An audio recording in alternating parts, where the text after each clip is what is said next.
Welcome to the program. Cybersecurity in general and zero trust security in particular depend on knowing more and more who's on your network and what they're doing on your network. For government agencies, that also means more effective ways of protecting users from having their passwords and other credentials compromised. I'm Francis Rose of the Scoop News Group. Joining me today to talk about these subjects, Jonathan Feibus, the Chief Information Security Officer at the Nuclear Regulatory Commission. Jonathan, welcome. Thanks for joining me today. What is your agency doing regarding the Cybersecurity Executive Order? How's it impacted the way that you're approaching security, Jonathan? Welcome. Thank you. Well, we are working with our counterparts at CISA and DHS and OMB to ensure that we have adequate budget and that we prioritize our projects appropriately to bring in the requirements of the Cyber Executive Order. We've had to move around a few priorities based on the new requirements.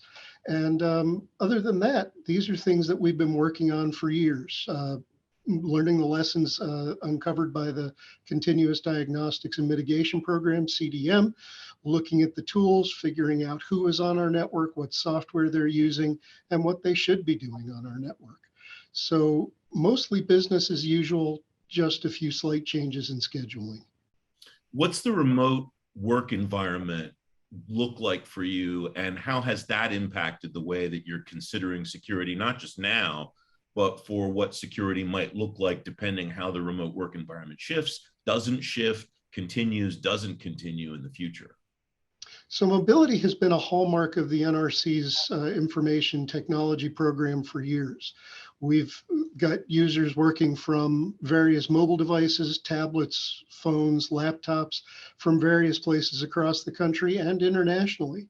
So it's not been much of an issue for us. We've had to do some fine tuning to figure out the balance of where people are in the office, at home, hybrid. But other than that, it's been small tweaks rather than major reprogramming of our programs.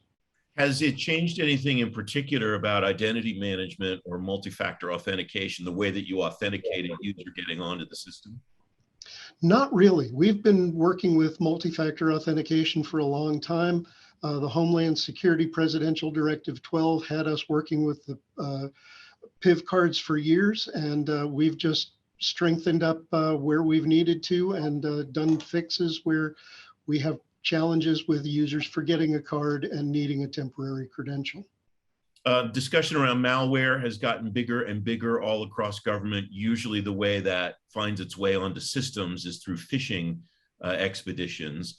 What have you seen as far as phishing incidents, and what are you doing to help educate your employees to understand the dangers and the ways that they might be taken advantage of in a phishing expedition? So our cybersecurity program has had a huge component of training, education, and awareness. We've been trying to move away from education into awareness so users are more aware of what's going on, both on their home computers and personal devices, as well as what's happening here in the office.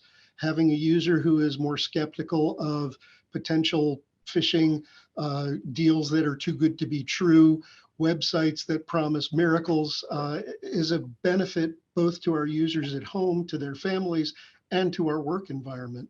So our phishing training exercises, our cybersecurity awareness have been increasing by leaps and bounds.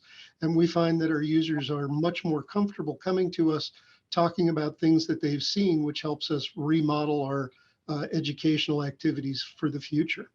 Is that why your strategy is moving away from an educational mode and more into a defense mode? That's exactly right. Education is great, but it doesn't make the things real that we need our users to be aware of. And we don't want it to be something that they're thinking about passing for an annual compliance score. We want them thinking about how they can be better network citizens. What are you doing about passwords themselves? What tools do your employees have to learn how to manage them more effectively? Changing them often, making them difficult to figure out, even by spamware, that kind of thing, John? Well, the biggest thing we've done is work on multi-factor authentication, especially phishing resistant credentials. Having those in place has reduced the number of passwords we have as more of our applications and services require the use of those federated authenticators.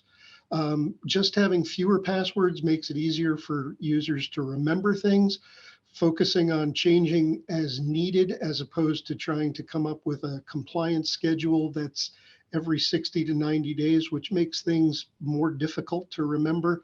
And getting away from having users needing to write things down has been our main focus.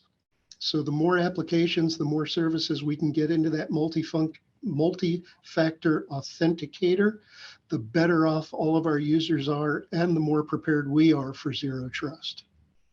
Jonathan, a lot there to think about, and I appreciate your time and your insight today. Thank you. It's been a pleasure being here.